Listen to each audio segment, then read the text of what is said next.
I said to them both, I said, I ain't been rude to none of you. I know you're up in the ladder. But I said, I'll tell you straight away, there's no way you lot can run a business. I said, you what I call a load of pen floaters. Hello, my name is Rhea Wincaller, and I am the producer and cider MC of this weekly podcast, where we speak with makers, cider enthusiasts, and folks within the cider trade from around the world. Talking about pen floaters and bringing us into this here episode 450 of Cider Chat was Roger Wilkins of Land's End Farm and Wilkins Cidery, which is based in Somerset, England. He is our featured guest on this here episode, which is a celebratory episode because it is basically the end of season 9, where we earmark 50 episodes per season. And I thought, what a great way to sail out of season 9 with the Cider King. And the fact that he's talking about pen floaters, which is a terminology I haven't really ever heard before for folks who work in the office and push the papers. And I really kind of dig it. It's so timely. It really makes sense to me. I thought it was just perfect to share that with you. We're going to be visiting Roger upcoming in this episode. It's a unusual piece because we're not necessarily talking about cider, we're talking about farming from his perspective with another guest at the cidery. And I think that it is just a nice little step into the world of cider from the perspective of somebody who is a full-time farm person, working the land, working the cidery. Right now, Roger, I think, is 78 years old. And as he puts it, he drinks more pints of cider a day than I could, probably in a week, and is just really a salt-of-the-earth individual. Folks make their way to Land's End Farm just for the experience. The travel writer and travel tour person, Rick Steves, has done a video there. He has some big celebrity guests, I suppose, that come in to drink a pint. And, of course, I and a group on the upcoming 2025 Totally Cider Tour UK edition will be visiting Roger too later this year. And so I'm dovetailing that with a little bit of celebratory looking back at season 9 this week and also looking forward to season 10, which is unbelievable. 450 episodes and counting. We have some information for you, Rhea, regarding how long it would take to listen to 450 episodes. Oh, I bet it takes a long time. Indeed it does, Rhea. It would take, if you're listening to each episode, 18 3/4 days nonstop to get through season 1 through season 9. 18.75 days to listen to Cider Chat nonstop, one episode after another. Yowza, that would be kind of like the mega road trip of the century, like coming from one side of, I don't know, Patagonia all the way up to Alaska, maybe? Barry Pear listens to it all the time. I do enjoy listening to the episodes with the talking palms. Of course you do, Barry Pear. How about if we listen to one episode per week, like every single week, starting now with episode 1 all the way up to 450. How many days would that take? Barry Bear, do you have that statistic? Yes, of course I do. And that would be 1 year and 3 months. Wow, that is a big commitment. But, we do hear from a lot of people who are going into the back catalog of Cider Chat all the time and listening from episode 1 all the way up. We love it. I do too. It's pretty cool because it is the history of cider in modern day times with a whole bunch of historical data since the beginning of cider making that is always being referenced. So it is quite a reference tool for anybody out there doing research or really curious about different regions of the world. Don't forget the search bar. Yeah, that's an important piece for everybody to know out there in Ciderville is that there's a little search bar at the top of ciderchat.com where you could put in somebody's name, you could put in a region in the world, you could put in a technique like, batonnage. Folks, that really got people talking when we first started talking about batonnage, which is stirring of the lees. You don't siphon off the cider. You could also find out about Perry pears, too. Exactly, Perry. That's what I'm talking about. You know, it's not just about pears. We have episodes on quince, medlars. And Perry pears. Of course, and Perry pears. So it's a lot to be proud about. And, you know, Palms, I couldn't have gotten this far without your help. Aw, we really appreciate that, Rhea.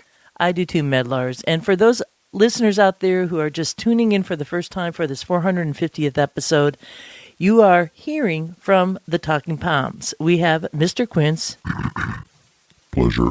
Perry Pear. Yes, I am Perry pear. And the Medlars. Shall we move on? Yes, let's do it, Mr. Quince. We're going to be rolling out throughout this episode audio snapshots from Season 9 with some of the guests that have been featured on Cider Chat. Hey, this is Chef Brian Duffy, and you're listening to Cider Chat. Hello, this is Dion. And Molly Stepansky from Presqu'île Farm Cider in Alpena, Michigan.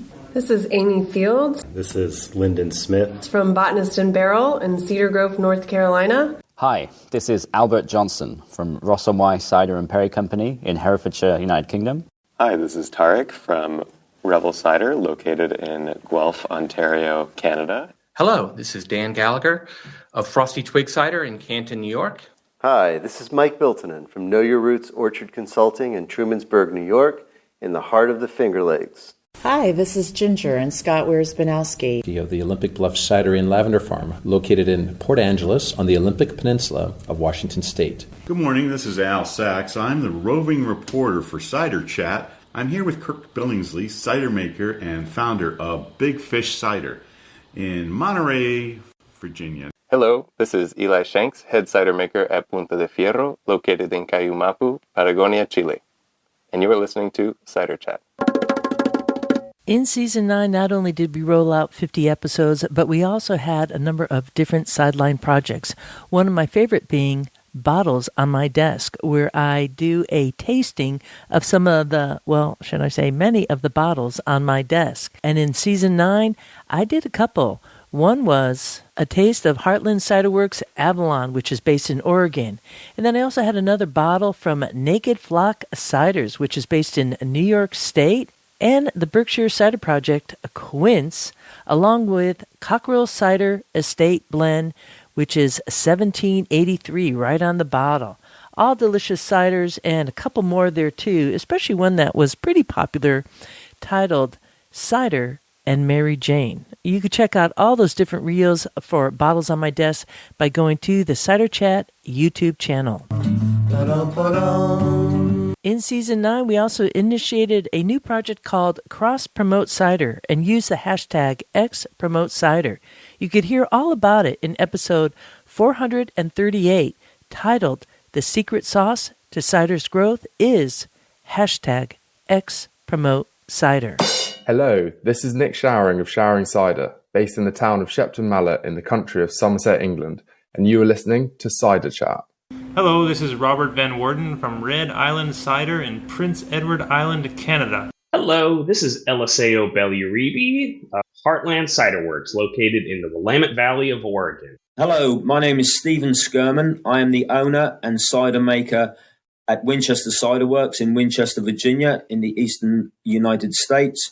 I'm also the owner and operator of the Cider House, which is our tasting room / restaurant in Winchester, Virginia, and you are listening to Cider Chat. Cider Chat is both a multimedia platform, and we also offer what we call Totally Cider Tours. And in Season 9, we headed to France on the French Cider Tour, with stops in Paris, Normandy, and Brittany.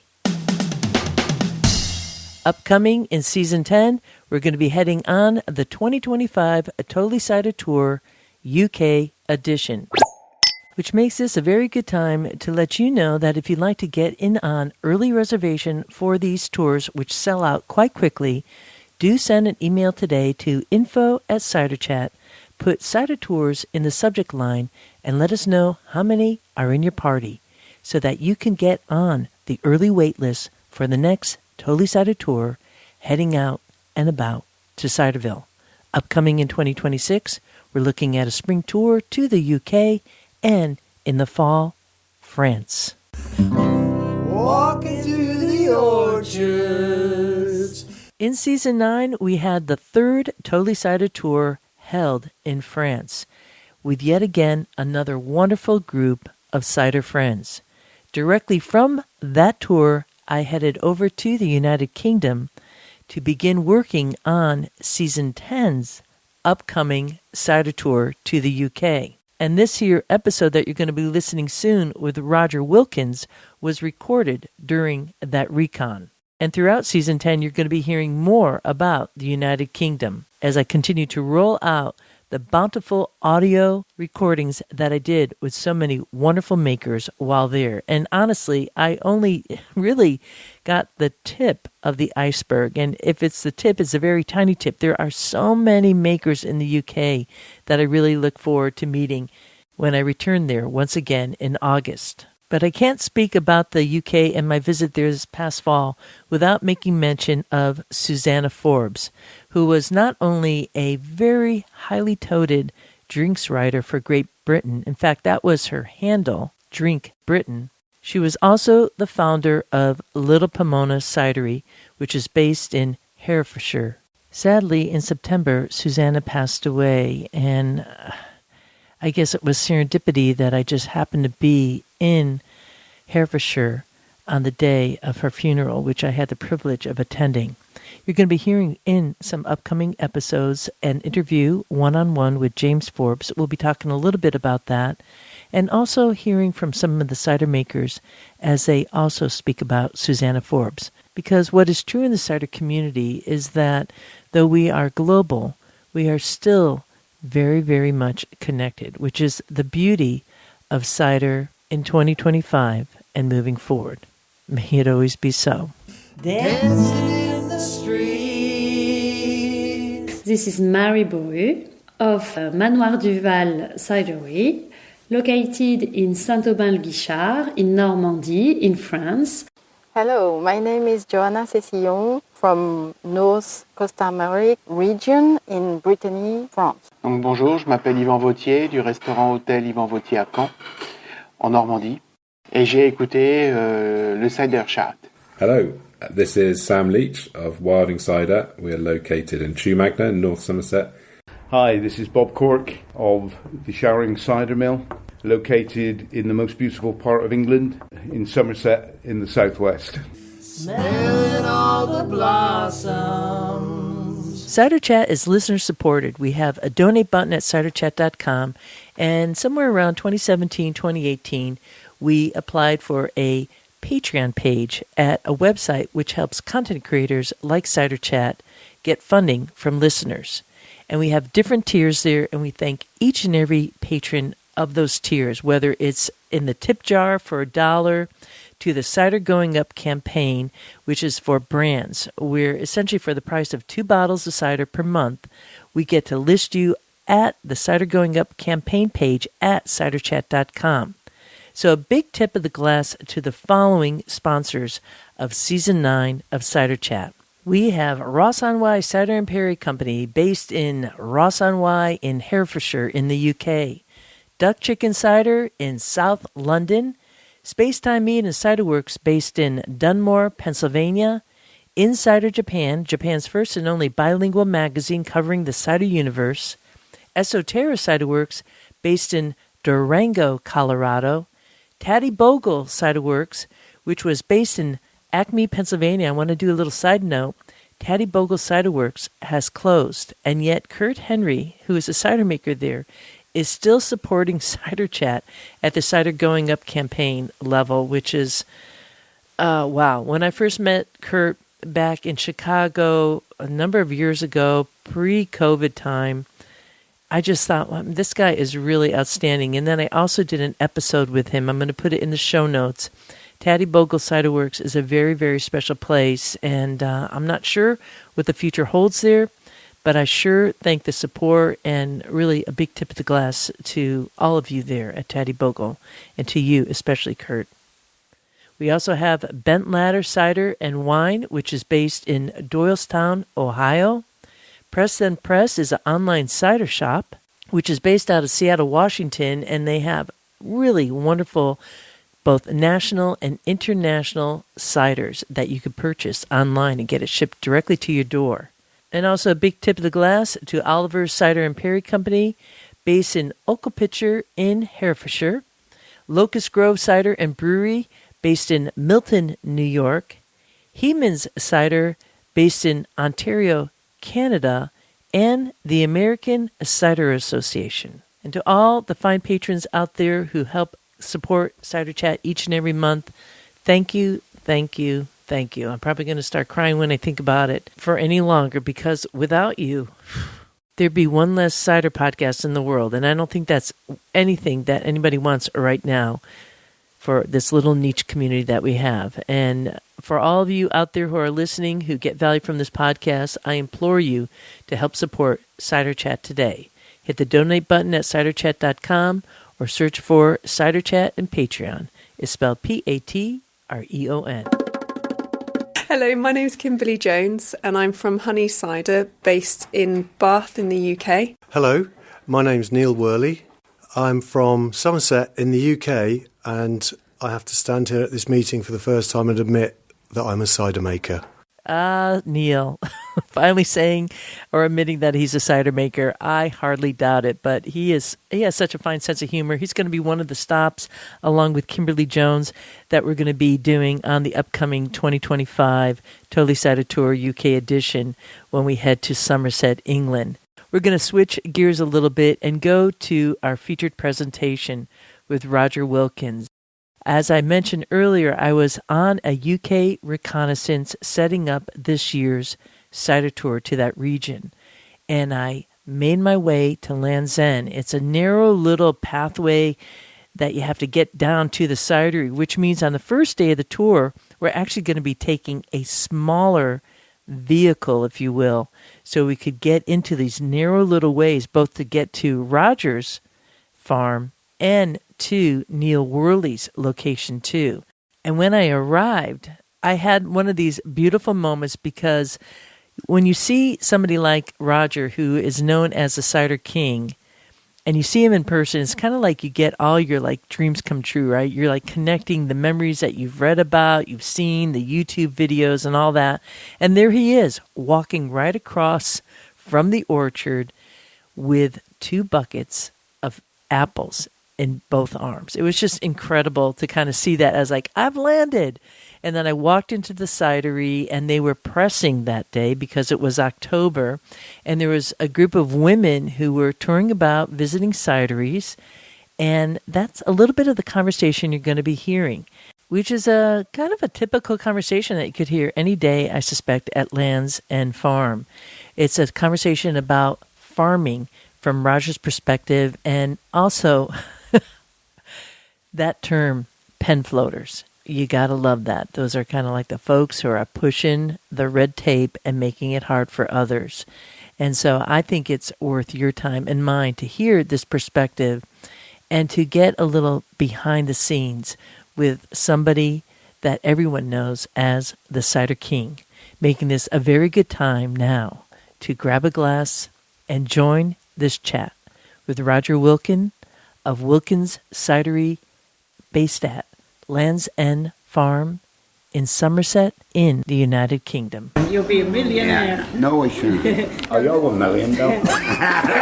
Who do you sell to then? All over the country. Yeah, so where do you bottle it? I don't bottle it. All draft. Bag and box. You sell it all draft. What, in wine boxes I send in. Okay, I do 5 litre, 1 10 litre, 1 20 litre, one. So they go out to establishments. That will keep for 3 months in there. Right. Because as you draw it out, the bag inside the box collapses. When you have an ordinary container, once you open it, you've got to drink it in about 6 days, look, because I don't put no water, no colouring, no additives, no preservative, don't even put yeast in it. It's all natural. So is it all, what gives it the alcoholic content? The natural sugar that's in the apple and the natural yeast that's in the skin of the apple. So there's nothing in this. Nothing. That cider is purer than water, what you'll get out of a bloody tap. That's amazing. Well, that's what you should be drinking besides water. Yeah.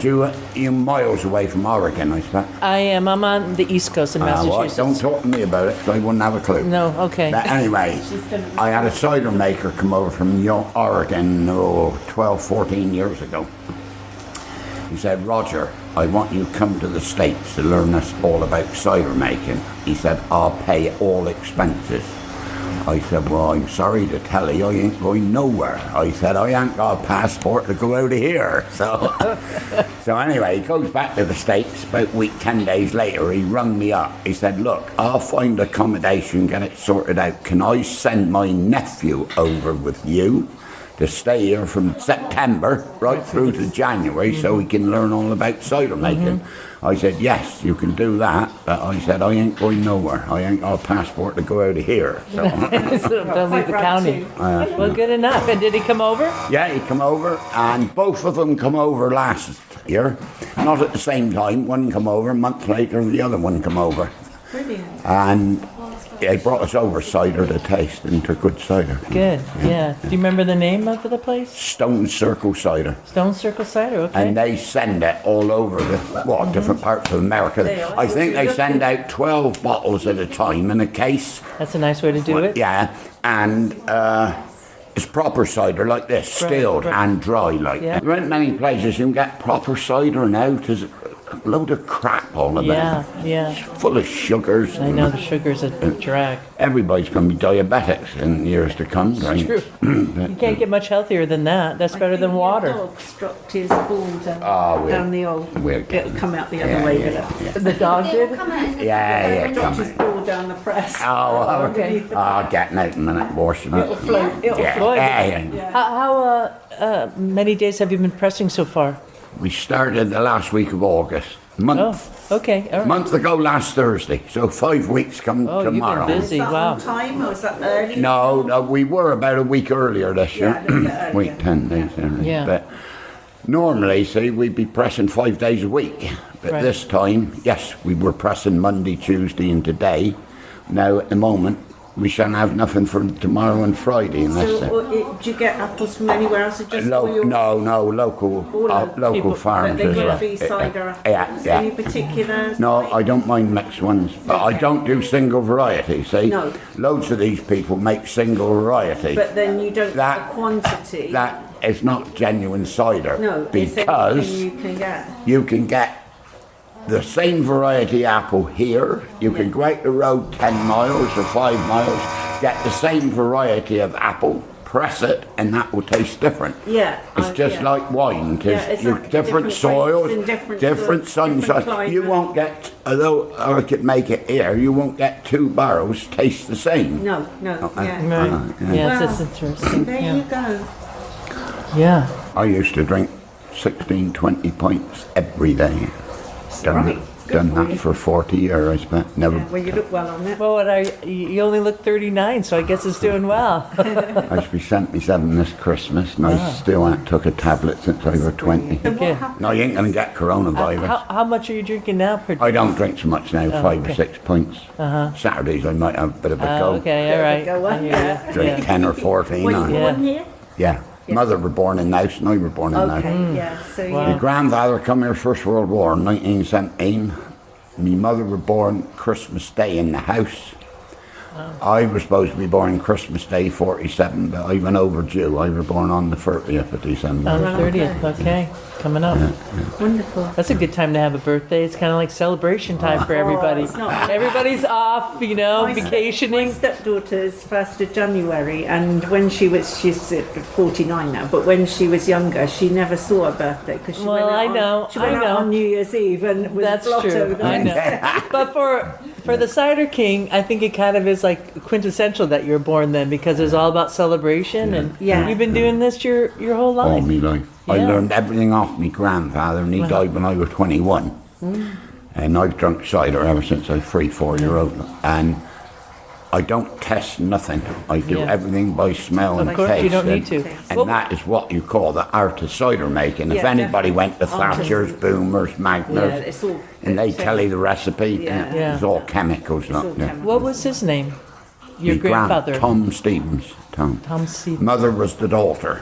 And then there were 3 sons. And then when he died, it had to be split up 4 ways. He did have this farm, and another farm he had up the other side of Wales, right up by the golf course, right on the top of the Mendips. So one mother's brother had that one up there, Our other brother down here had 40 acres of land, and we had 30 acres of land in the house, like. And we had to pay some money towards it, and the other farm had to pay some money. The other one had the 40 acres of ground, and then the other one, he had money out of it. Wow. So when you finish pressing in January, what's your next programme? What have you got to do? Well, we do farming as well. Look, you do ordinary farming. What are you dairy farming? Beef. Yeah. What are the black cows? Limousins and Angus's. Most of mine are Angus. Limousins, are they? Yeah, I thought they were beautiful, aren't they? Because we made a detour and we you got the ditches along the side. Beautiful cattle. Farming's I live in Wales, so farming's terrible.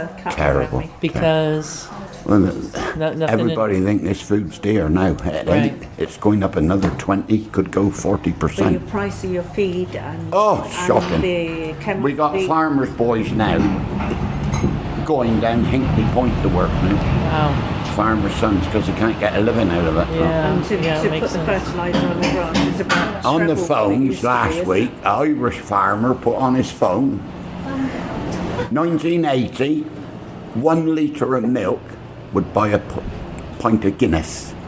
He put 15 litres of milk up there on the counter to buy a pint of Guinness. Wow. But see, bloody, it's something when a pint of or a litre of water is more than milk.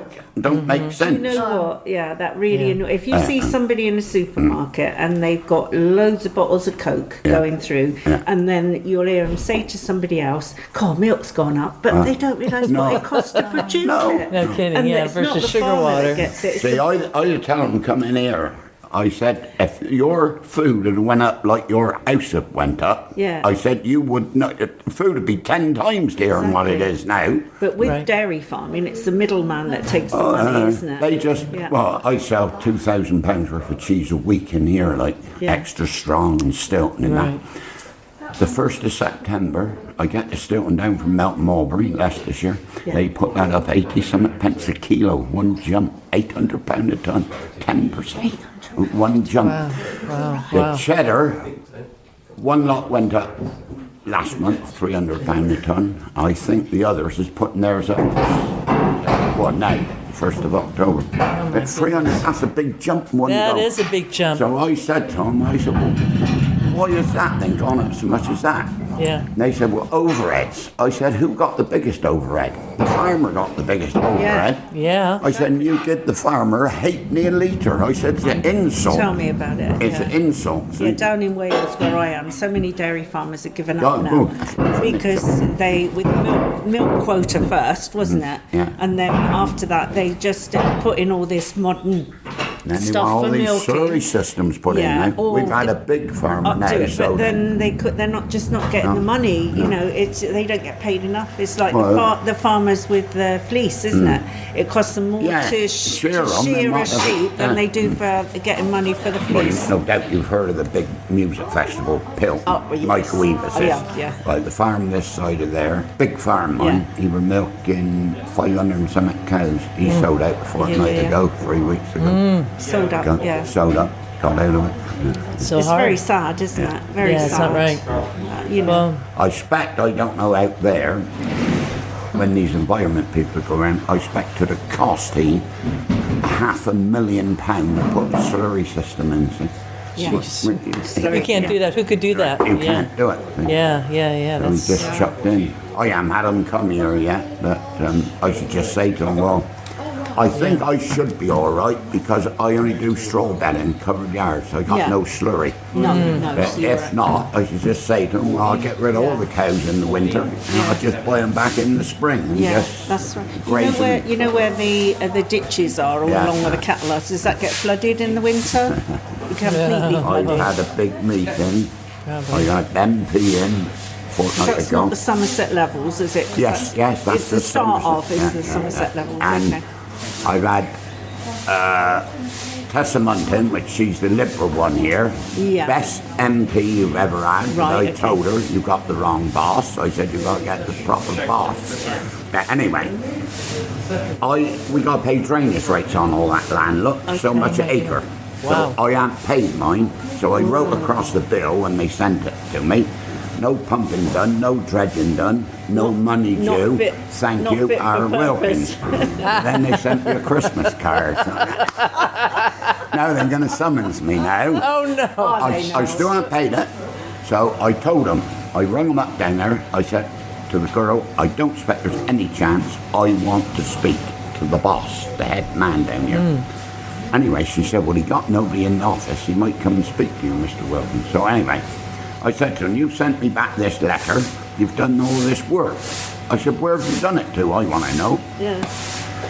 I said, we've been out and done it. I said, well, look, I'm not paying my drainage rates now. I'm going to ring up them and get them fee out. So I ring her up, couldn't get her for about 10 days or so because she had up in Houses of Parliament, they had 2 or 3 meetings, and then the Liberal had their conference down in Brighton, didn't they? Yeah. So she had to wait. She said after that, on a Wednesday afternoon, any time after 2:30, I got all afternoon I can come with you. So he rings up back down the drainage board, left a message there, he wasn't in his office, he rang me back later, I'm available that day. So anyway, I had both of them up here. So, got in the car, I drove them round, showed them, she tested them on MP, she took some fit pictures of the ditches. They don't dredge, they don't pull nothing out. No.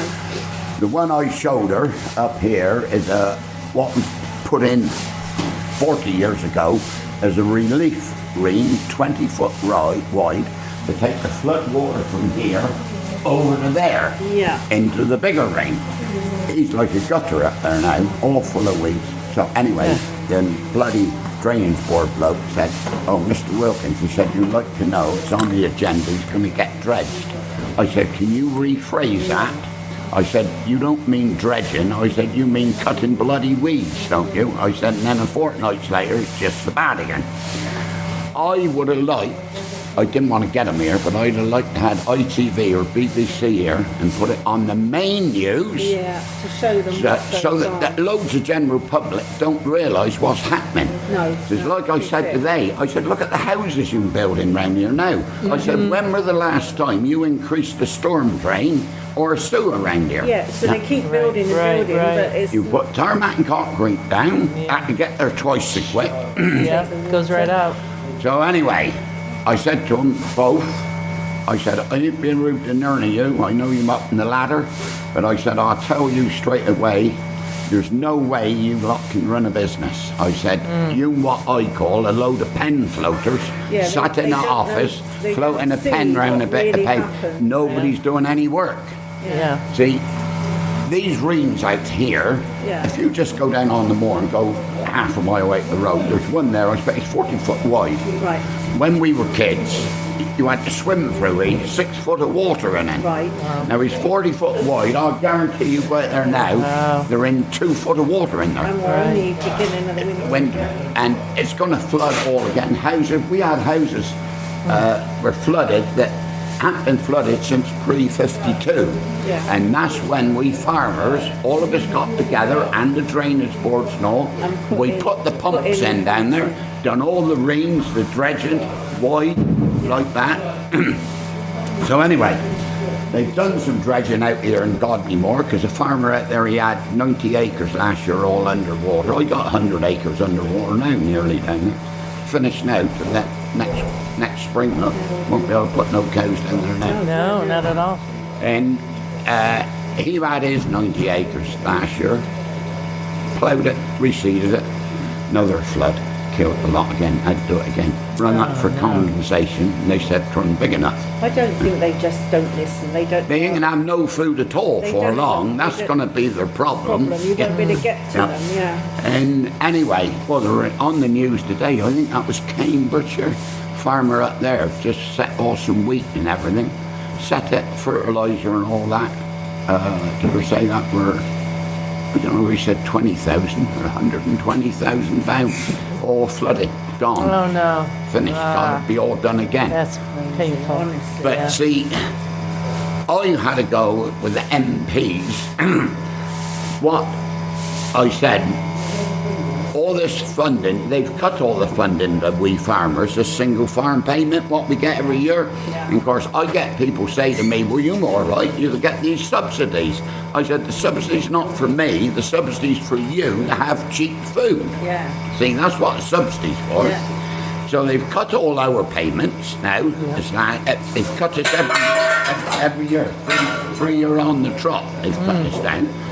So anyway, I said, if the government up there to stop giving English nature millions of pounds in aid, if they want to ruin the ground, let them pay for it and ruin it themselves. And if they give millions to the Environment Agency so they can dredge these rivers and marines again, to be back to square one. Right, See, my grandfather years ago, I'm going back when he died when I was 21, that when they pumps were put in, 52, he and another farmer about 3 miles down the road were in charge of the pumps. So they would bring up the pumping station like the other night when we had 2 inches of rain. Yeah, it was heavy, yeah. The day before, he'd ring them up. You better pump 2 foot of water. Yeah, ready. 2 foot of water. You can have 2 inches of rain, didn't even fill it up out there. No. Now, they can't pump down there now till they get permission from the English nature. They'll pump that much, and then they'll stop the pumps. Absolutely ridiculous. And it's everybody's property then ruining. That's what they don't like. There's people can't get insurance on houses. No, I know, and they can't sell. They don't have it. No, yeah. no. Crazy. Yikes. I don't know. Go to college and university. I call them a load of educated twats. Don't do nothing. I don't know what happened to my other babies. They've given up with me listening. Oh, you better toodaloo. Now, what do you do with all that? Are you feeding that to No, putting it in wine boxes. Oh, okay. Go out to pubs. Got it. 2, 3, 4, 5. Bless you. Thank you. It's been an absolute pleasure to meet you. No, it's a sad old day when they don't want the farmer. Yeah. There ain't a man no more important on the land than a farming. If you ain't got food, you're dead. And the thing I've noticed in Wales is the pollinators this year. Yeah. Such a lack of bees and butterflies this year. And that's essential, isn't it? We were full of wildlife.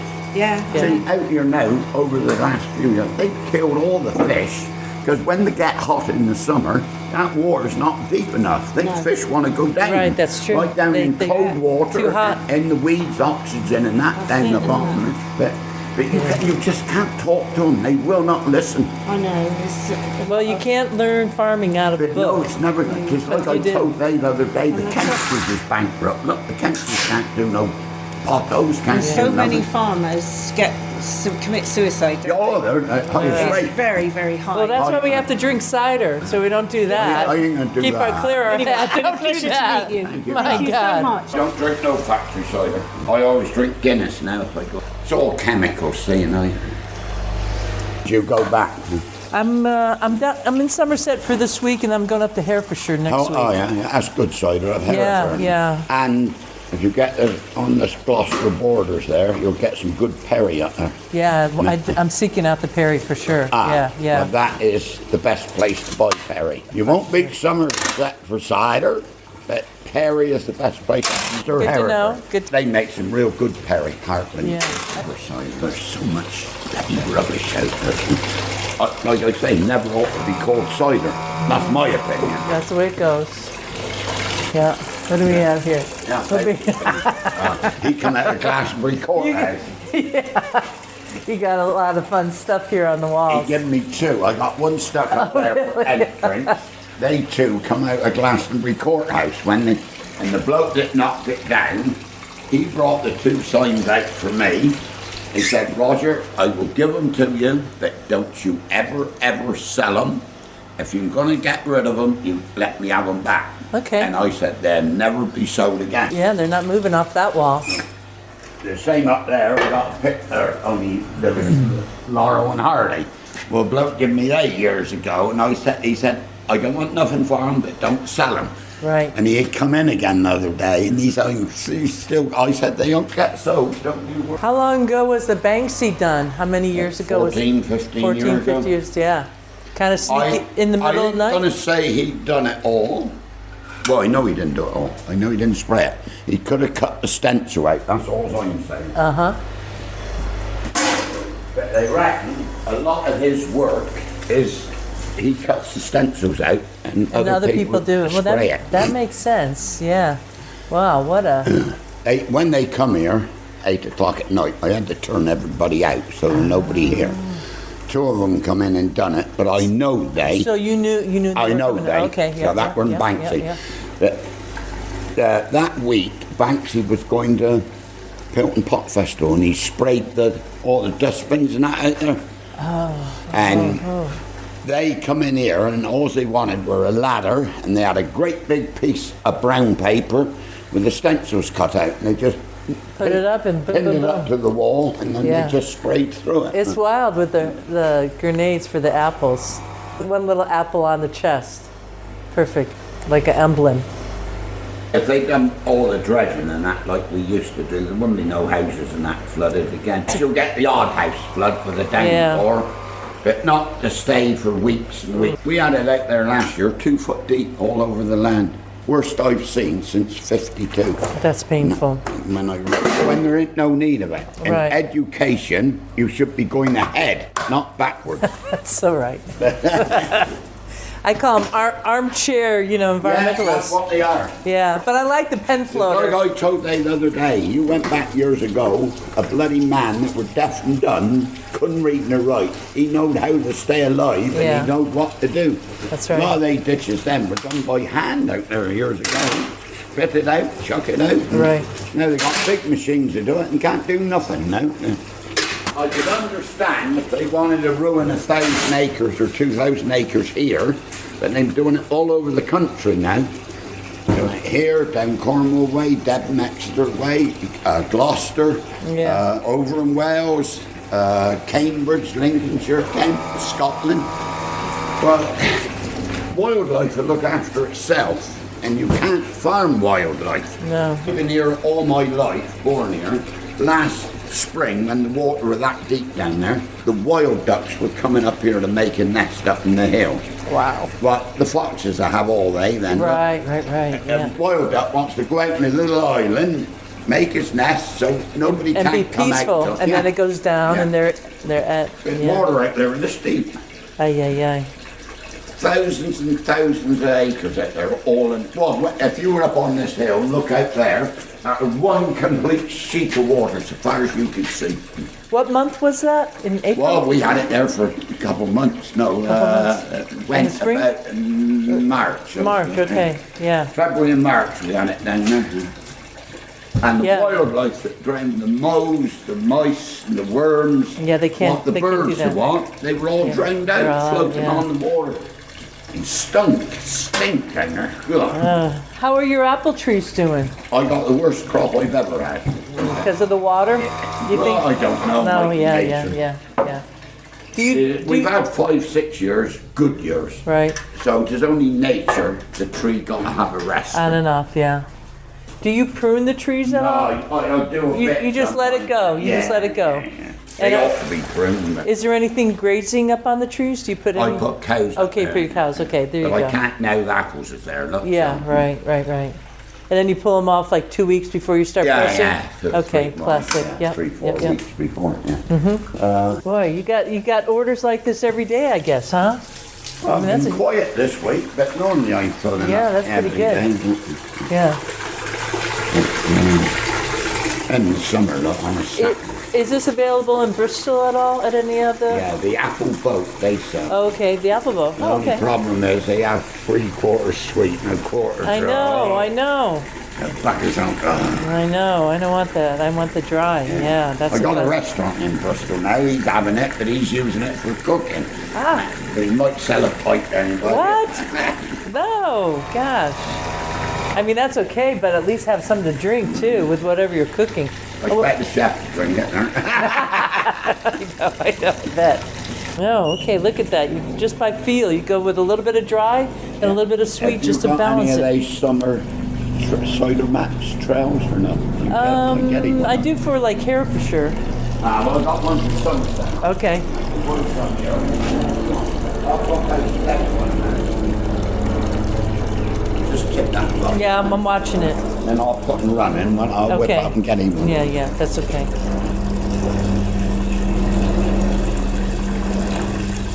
Do you have any recommendations of other makers around here that I should go visit? Well, Hex is in Cuba. Hex, okay.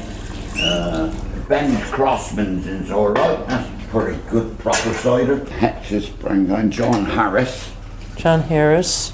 Okay. Richie's, yeah. Well, I won't drink it. Temperley. Yeah, that's what I was thinking. Burrow Hill was where I might go. Running Yep. Mm-hmm. That's proper cider. And there you have it, an uncut version of hanging out with Roger Wilkin, the Cider King. He was talking about proper cider. This is a terminology that you hear when you are in the UK. And from what I can decipher, and I'm not going to say that I'm an expert, but what I have figured out now at this point is a proper cider is still cider. It has no intervention in terms of a yeast or sulfites. You just press the apples and let it go, and you do not carbonate it. And what you're hearing in the background was Roger was pouring into these bag-and-box. That's how he delivers the cider. It's not in kegs, it's not in key kegs, it's not in bottles. It's a cardboard box with a plastic bladder inside, and he was just pouring in the cider there and just mixing it up. He goes to these giant barrels. There's like 3 mega barrels in the tasting room area, which is right next to like some tables and some trinkets that you could buy and all this artwork on the wall that we were talking about. And there's a cider press right there. And you just go and pour off of the sweet, medium, and dry barrels and have your hand on it. And I find this is kind of like behind the scenes with you, Ciderville, to show you what I do when I go out and do recordings. Sometimes I get a whole lot of audio and hone it down for you. But in this case, I didn't want to hone down anything because I think it's really important to hear a farmer's perspective on how land is being regulated and how it can really impact not just the farmer, but the entire ecosystem that is part of that landscape. And his own views on cider. I mean, I consider fine cider, my definition being, when I sip it, my body goes, like it's a reset. I don't have to overthink it. I know the journey that cider maker is taking me on, and I trust it. I don't have to sit there figuring out what's going on, or I don't even care about the yeast. I just feel it in my body, and I know I have the right glass in my hand. Still have a lot more to learn, and that's why I'm looking forward to heading back there to see Roger once again this coming August for that cider tour that we're going to be doing. And you know, another cool thing is the fact that you could drink cider at Land's End Farm and look at a Banksy at the same time. The whole experience at Roger's Cidery is, well, it's kind of like you're in a museum with living characters, and they're just so full and rich and endearing. I really, really appreciate that. And it's nice to share it with you. So thank you for being part of this journey on this 450th episode. I couldn't have done it without you, Ciderville. Thank you for being with me along the way, letting me know that you listen to the Cider Chat when I meet you, and all the different smiling faces that I get to experience out there. When I am talking right now, I am talking to you, and you got to know it, whether you are working in the cidery right now, driving your car, riding your bike somewhere in Copenhagen or beyond, or perhaps you're paddling out on a kayak, hopefully with a cider in hand. All the beautiful places that we can listen to audio on demand, such as podcasts. It's a really wonderful thing. I certainly enjoy it, and I appreciate you tolerating me for season 9 and now going to season 10. It's really, really something. Upcoming is you're going to be hearing from Lee Reeve of Insider Japan, a little statement from him about being part of Cider Chat history. We'll also hear a little clip from John Bunker. During season 9, we had both Lee Reeve on the episode, and we did a series with John Bunker, who is really the Sherlock Holmes of apple detection in terms of identifying apples, and he is a national treasure, no doubt. And then some other outros of past guests from season 9. I think Cider Chat is just an indispensable tool for everyone. I'm talking to you about what has happened since. But if you look back at Cider Chat to number one, this is the history of cider. So it's an honour to be a part of it, part of this history. Something inspired those orchardists of the past to forge ahead, to select and graft and plant and observe. In many cases, they probably never ate or even saw the fruit before they died. They did this thing for us. Hi, this is Monica Cohen, the newly appointed Chief Executive Officer of the American Cider Association, and you are listening to Cider Chat. And reading of the essay An Unspoken Creed by Sune Krogh Hansen, Ville, Denmark. Rødding. Hi, this is Paula Anglin of the Michigan Cider Association. We are located in the great cider state of Michigan. Hi, this is Bridget O'Keen of the Cider Institute, located in Asheville, North Carolina. Hi, this is Agathe Letellier from Manoir d'Apreval Cidery, located in Pen-de-Pie, France. Hi, this is Eric Bordelais from Château de Hauteville in the Charchigny area. This is Tom Oliver from Oakle Pitchard in Herefordshire in England. And everyone should have a cider chat. The podcasts, the Totally Cider tours, and the Cider Chat swag store. Ria has you covered. Hi, this is Elizabeth Pimlett, Director of the Museum of Cider, located in Herefordshire in the UK, and you are listening to Cider Chat. A veritable audible treasure trove. So go on and dig deep and support her. And with that, I leave you here.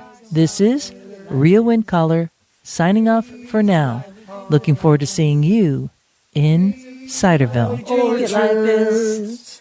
There is a reason why we do it like this. Yeehaw!